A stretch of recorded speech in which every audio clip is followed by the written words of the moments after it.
कोई प्रयास नहीं करता था। हमारी राजनीति को कोई लेना देना नहीं। हिंदी बीमार है ये तो मानेंगे ना? हाँ हाँ बिल्कुल है, बीमार है ना वो तो जी। बीमार क्या, वेंटिलेटर पर थी। अरे राजनीति और कविता लगभग एक साथ चलनी शुरू हुई तो दोनों के बीच में एक संबंध महान क्या है, बड़ा क्या है। तो आज आप देखें कि कंप्यूटर की लैंग्वेज, ऑफिशियल लैंग्वेज में हिंदी को एक महत्वपूर्ण स्थान मिल चुका है, तो हिंदी कमतर कहीं से नहीं है।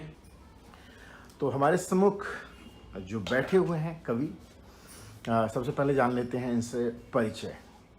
आप अपना शुभ नाम बताएंगे? जी, मेरा नाम पंकज अंगार और ललितपुर में एक बहुत छोटा जनपद जी झांसी के नज़दीक। जी। हमारा गौरव यह है कि हम बुंदेलखंड से हैं, जहाँ रानी लक्ष्मीबाई ने अपनी शौर्य की पताका पूरे विश्व में फहराई। बस उसी भूमि, उसके पास एक जनपद ललितपुर। रानी लक्ष्मीबाई के स्वतंत्रता संग्राम में एक नाम जो इतिहास में दुर्भाग्यवश नहीं आ पाया, लेकिन सबसे बड़ी मददगार वही थे, तात्या टोपे जी और नाना साहब पेशवा के साथ। उस आंदोलन में एक बड़ी भूमिका थी राजा मर्दन सिंह की। उनकी राजधानी ललितपुर के पास में कानपुर और तालबेहट, जहाँ आज राजा मर्दन सिंह के दुर्ग भी हैं। तो बड़ा ऐतिहासिक। आप एक ऐतिहासिक जगह से आते हैं। हिंदी कविता लगभग, चूँकि भाषा के प्रति रुझान तो बचपन से था, लेकिन कविता संस्कारों में लगभग 1990 के आसपास, जिस समय राम मंदिर आंदोलन गति पकड़ रहा था, उस समय कुछ कवियों को सुनने का सौभाग्य प्राप्त हुआ और मुझे लगा कि ये चेतना, ये धारा मेरे अंदर भी है, प्रवाहित हो रही है और कहीं ना कहीं मुखर होनी आरंभ हो गई थी। तो लगभग 1990 का जो समय है वो मेरी कविताओं का प्रस्थान बिंदु या प्रस्थान काल है। कोई पहली पंक्ति, कोई ऐसी चीज़ जो आपको बहुत प्रिय हो आपकी अपनी कविताओं में? कविताएं तो लगभग सारी पुत्रवत होती हैं, और जैसे हर माँ को अपने पुत्र से ममत्या स्नेह होता है, तो लगभग सारी कविताएं। लेकिन कुछ पंक्तियां जो पहचान बनी, उसमें 4 पंक्तियां ये भी हैं कि राजनीति और कविता लगभग एक साथ चलनी शुरू हुई तो दोनों के बीच में एक संबंध महान क्या है, बड़ा क्या है। तो मुझे एक कवि होने के नाते लगा कि कोई रंग ओढ़े, कोई चेहरा पहने, सियासत बेचारी बेचारी रहेगी। क्योंकि कोई भी राजनेता कितना भी लोकप्रिय हो, उसको हर 5वें साल जनता के दरबार में अपनी कॉपी जचवाने के लिए जाना पड़ता है। उसकी प्रामाणिकता के बिना उसके जो सफलता है उसको सिद्धि नहीं मिलती।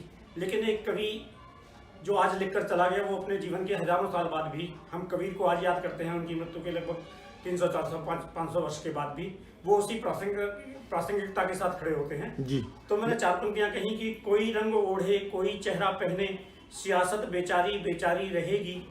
हमें चाहे जितने फसादों में झोंके, हमारी मोहब्बत ही भारी रहेगी। ये अंधेरों की काली अंधेरी है दुनिया, ये नफरत की काली अंधेरी है दुनिया। मोहब्बत का लश्कर हम लेकर चले हैं, जमी पर हुकूमत रहे चाहे जिसकी, दिलों पर हुकूमत हमारी रहेगी। जमी पर हुकूमत रहे चाहे जिसकी, दिलों पर हुकूमत हमारी रहेगी। ये आपने जो पंक्तियाँ लिखी बहुत अच्छी हैं, हमारे दर्शकों को भी पसंद आ रही होंगी। लेकिन मेरा एक सवाल इसमें बनता है कि जिस हुकूमत की बात कर रहे हैं वो किसकी हुकूमत की बात कर रहे हैं?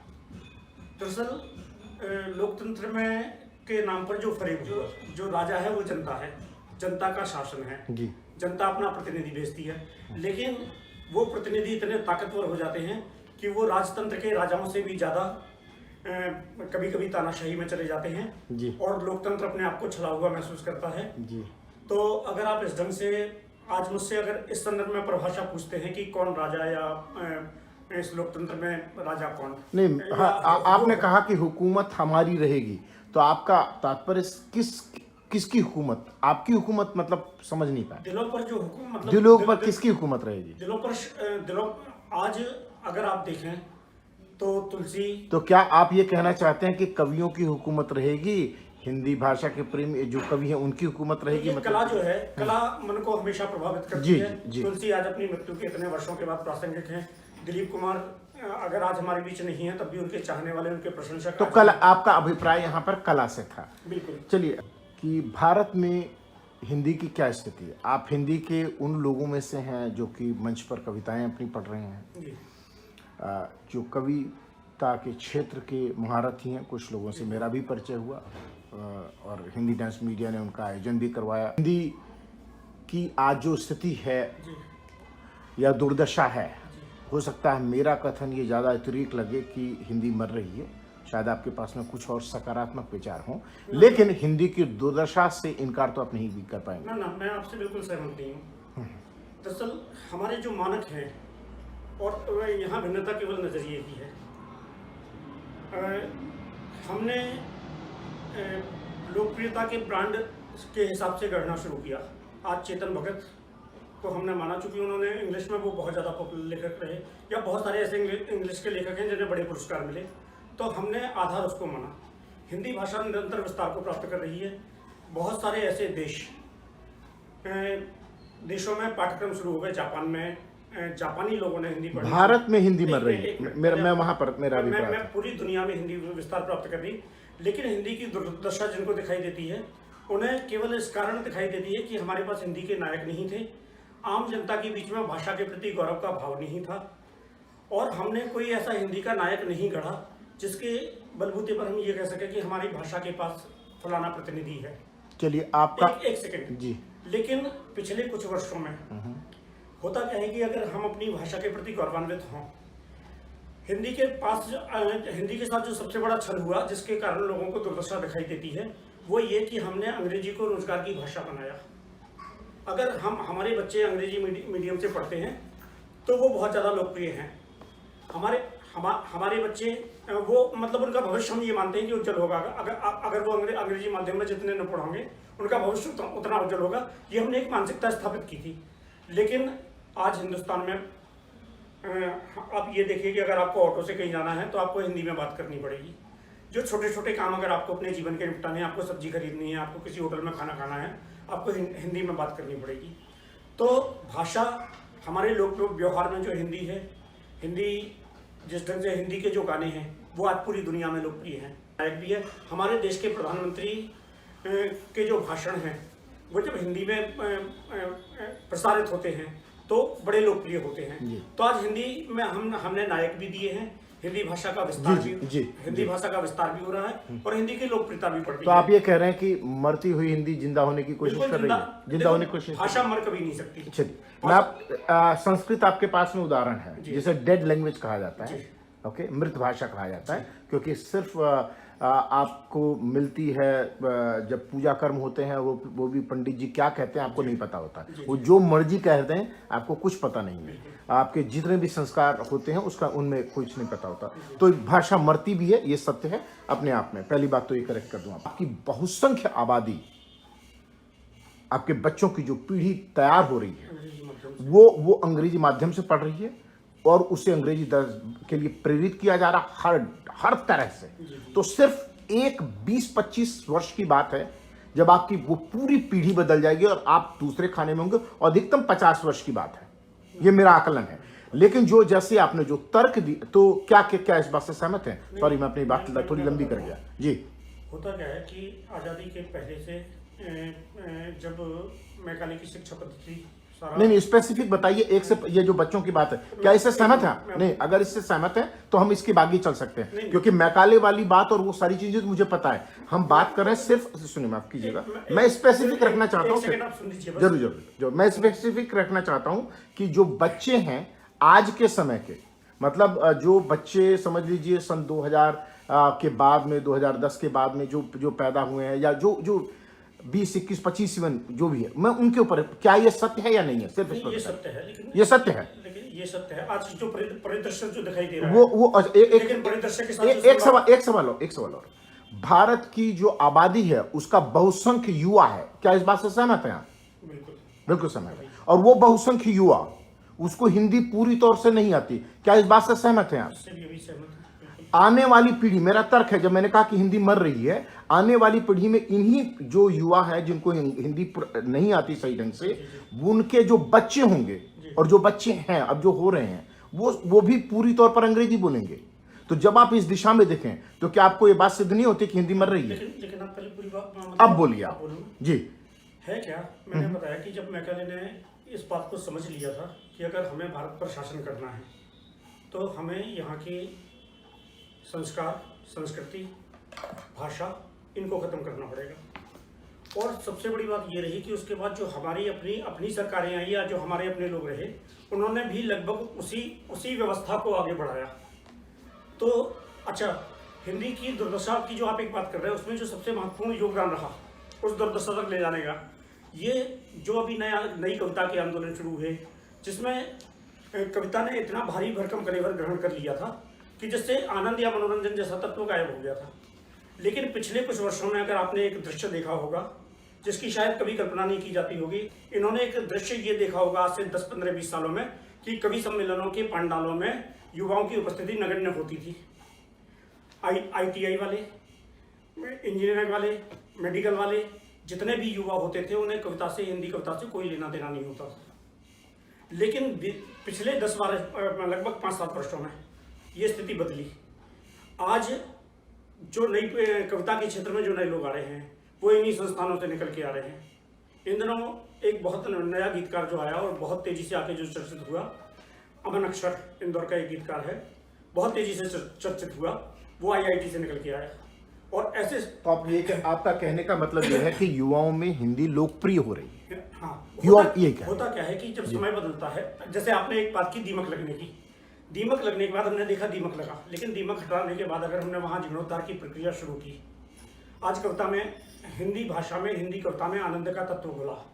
आनंद का तत्व घुला तो वो पीढ़ी जो हिंदी से विलग होकर चली गई थी, वो पीढ़ी जो जिसका उदाहरण, जिसका जिक्र आपने किया, आपका कहने का मतलब है कि हिंदी को दवा मिल रही है, वो पीढ़ी हिंदी दवा देने की कोशिश कर रहे हैं। अगर वो पीढ़ी हिंदी की तरफ लौट रही है तो क्या ये सकारात्मक संदेश नहीं है? मैंने इसे लिखा, एक सेकंड रुकना चाहूंगा। आपको याद रहे, मैंने जब प्रारंभिक रूप में आपसे प्रश्न किया था तो मैंने यही कहा था, मैंने ये नहीं कहा था कि हिंदी मर गई है, मैंने कहा उसको दवा दी जा रही है, उसको जिंदा रखने की कोशिश कर रहे हैं, सिर्फ इतना ही है। लेकिन उसकी रुग्णता में, उसकी बीमारी में कोई और कसर नहीं। एक उसमें भी फर्क आ रहा। अच्छा, उसमें हिंदी बीमार है, ये तो मानेंगे ना? हाँ, बिल्कुल है, बीमार है ना वो तो जी।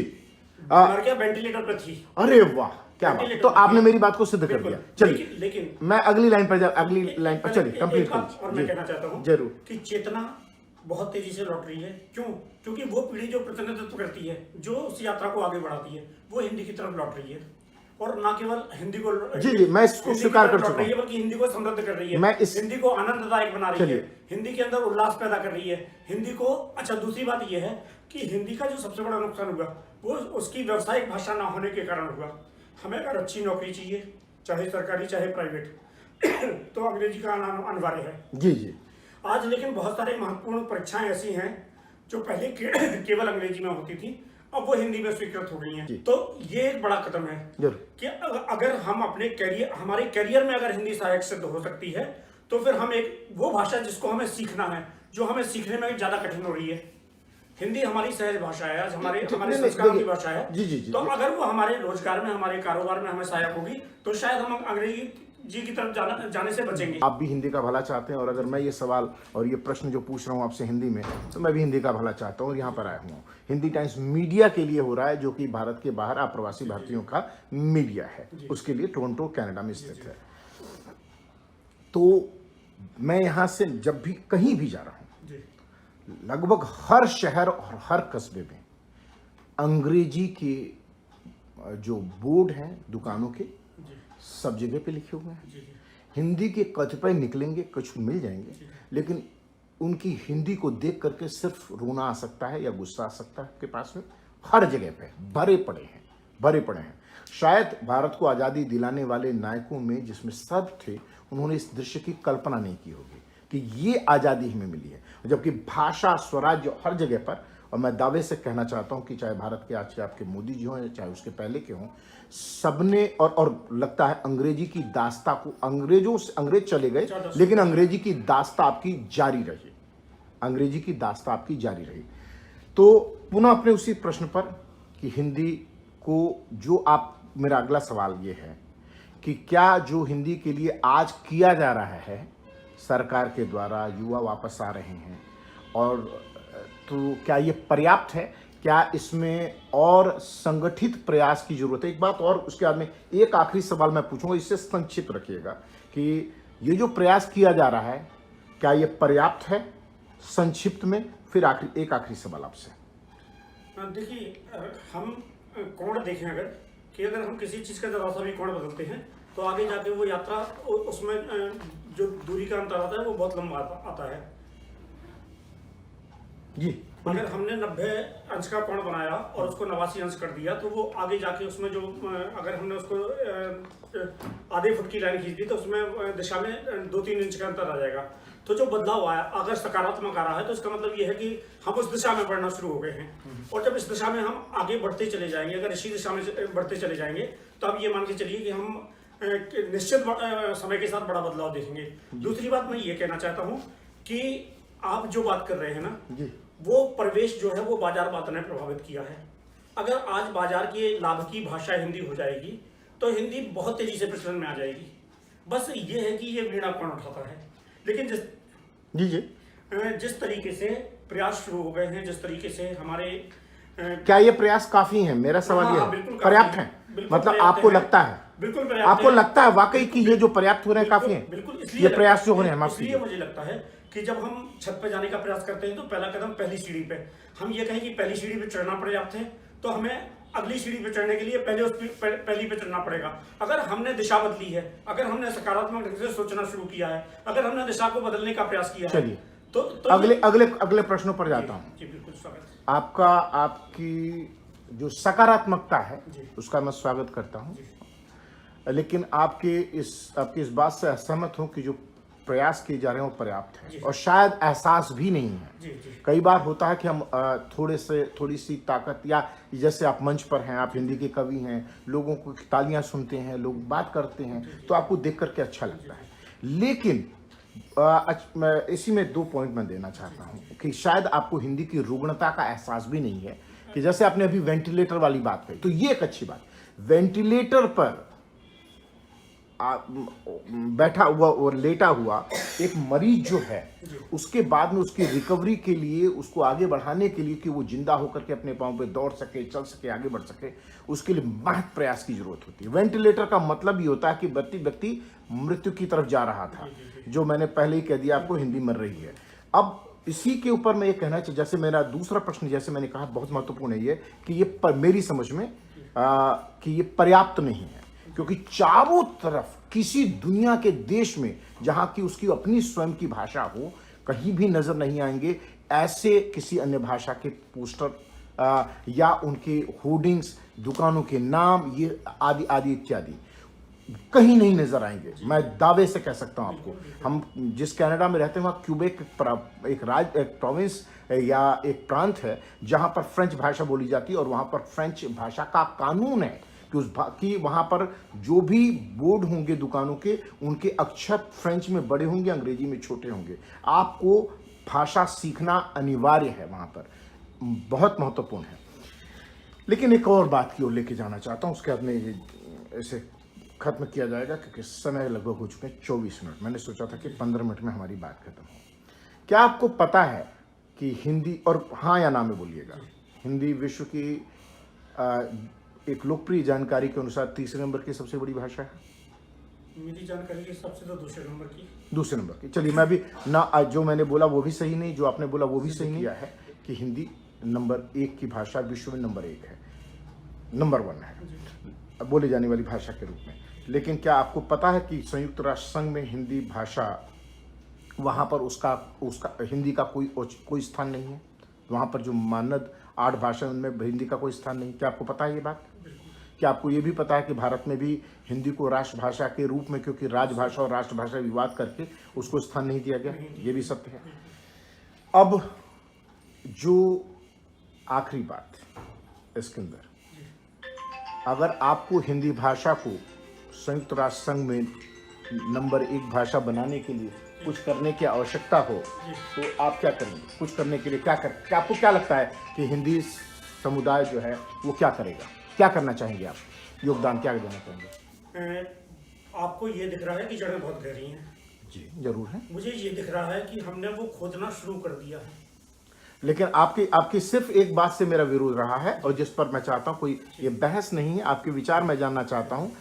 मेरा सिर्फ इतना निवेदन रहा है, और शायद आप भी दिल से सहमत हैं, लेकिन आप स्वीकार करने में थोड़ा लग रहा है। मैंने सिर्फ ये है कि मुझे लगता है जो हमारी, और कि जब मैं देख पा रहा हूं वेंटिलेटर से उठा है मरीज, उठने की कोशिश कर रहा, उठा नहीं अभी, वेंटिलेटर से उठने का प्रयास कर, जो आपने बताया, भारत के प्रधानमंत्री मोदी हर जगह पर हिंदी में बोल रहे हैं। हम मीडिया के रूप में हमने हर जगह पर उनकी अनाउंसमेंट जो है, जो उन्होंने घोषणाएं की हैं, रेलवे से लेकर हर जगह पर प्रयास किए जा रहे हैं, इसमें कोई शक नहीं है उस प्रयास का कि मैं सराहना करता हूं।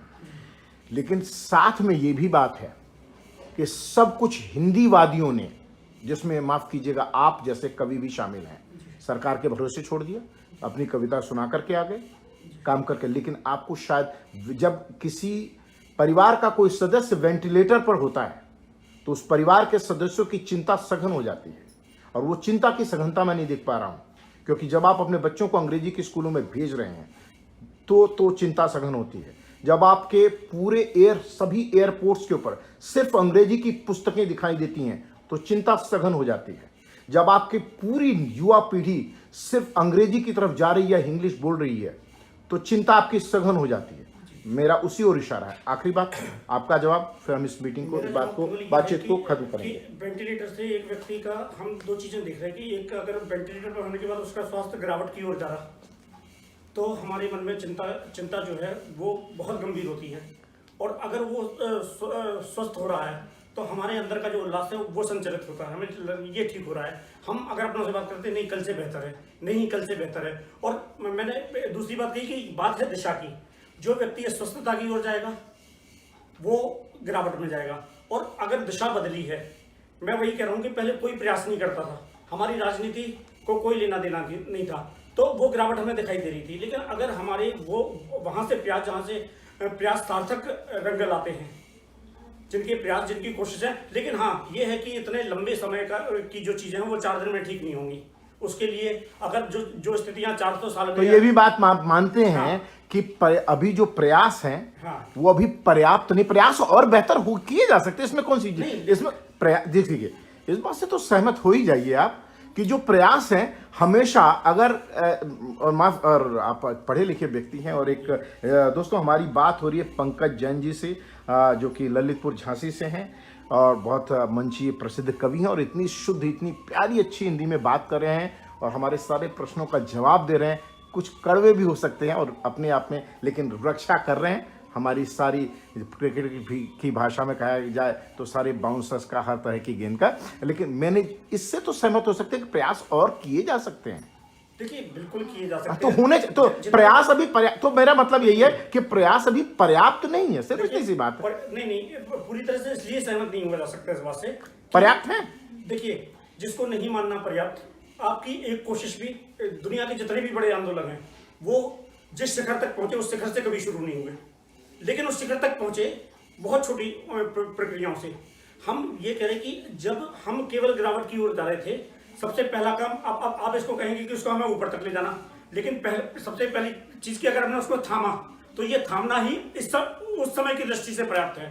फिर इसको ऊपर खींचने में हम पूरी तरह से ऊपर एक साथ नहीं ला सकते, तो फिर हम उसको धीरे धीरे करके, तो जो भी जितना भी जो हो रहा है वो अपने तरीके से, अगर सकारात्मक दिशा में हो रहा है तो वो अपने तरीके से पर्याप्त है, क्योंकि उसके बाद वो और विस्तार को प्राप्त करेगा, उसके बाद वो और विस्तार को प्राप्त करेगा, लेकिन एक साथ नहीं हो सकता। जी चलिए जी। तो आज की इस हमारी जो परिचर्चा है हिंदी के संदर्भ में, इसका समय भी आ चुका है। प्रोड्यूसर साहब का दोबारा मुझे इंगित उन्होंने कर दिया, इशारा कर दिया। तो दोस्तों हमारी बातचीत हो रही थी पंकज जैन जी से, जैसे मैंने पहले भी आपसे बताया, हिंदी टाइम्स मीडिया टोरंटो के लिए और अप्रवासी भारतीयों का एकमात्र चैनल हिंदी टाइम्स TV.com और हिंदी टाइम्स मीडिया.com पर आप जाइए, देखिए, सुनिए, पढ़िए, अपने विचार दीजिए। और जैसा आपको पता है कि हम लोगों का हिंदी टाइम्स मीडिया का नारा है, पढ़ो लिखो और बोलो हिंदी, जिससे बने विश्व भाषा। यह पंकज जी, आपसे सारी बातचीत हो गई, और लेकिन श्रोताओं को, दर्शकों को इसका मज़ा नहीं आएगा कि अगर आप अपनी एक रचना, अच्छे, और ऐसे ही समझिए जैसे मंच में हजारों लाखों दर्शकों के पास में है, एक रचना सुना करके, और उसके बाद में फिर हम इस बात से अपनी आज की बैठक को, आज की बातचीत को विराम देंगे। मैं पूरी रचना तो नहीं सुना रहा हूँ, केवल एक बंद एक गीत का मैं जी जरूर स्वागत। और एक बंद इसलिए सुना देता हूँ कि वो गीत जिसने पिछले कुछ वर्षों में मुझे एक पहचान दी है। इधर गुलाबी जयपुर, उसके आंखें नैनीताल, अधर गुलाबी जयपुर उसके आंखें नैनीताल, मन है गहरी झील भावना लगती है भोपाल, गुलमर्गा की बर्फ सरीखे उसके गोरे यंग, ऋषिकेश की गंगा जैसा है आंखों का रंग, दिल में फैला दिल्ली जैसा भावों का विस्तार, मन में उसके लखनऊ जैसा गंगा जमुनी प्यार, अंतस में पंजाब की मस्ती बदन अवध की शाम, और प्रेम से भरे हृदय में है वृंदावन धाम, तो स्वाभिमान से तने शीश से झांके राजस्थान, एक लड़की में देखा मैंने पूरा हिंदुस्तान, एक लड़की में देखा मैंने पूरा हिंदुस्तान। बहुत बहुत धन्यवाद। बहुत बहुत धन्यवाद आपका।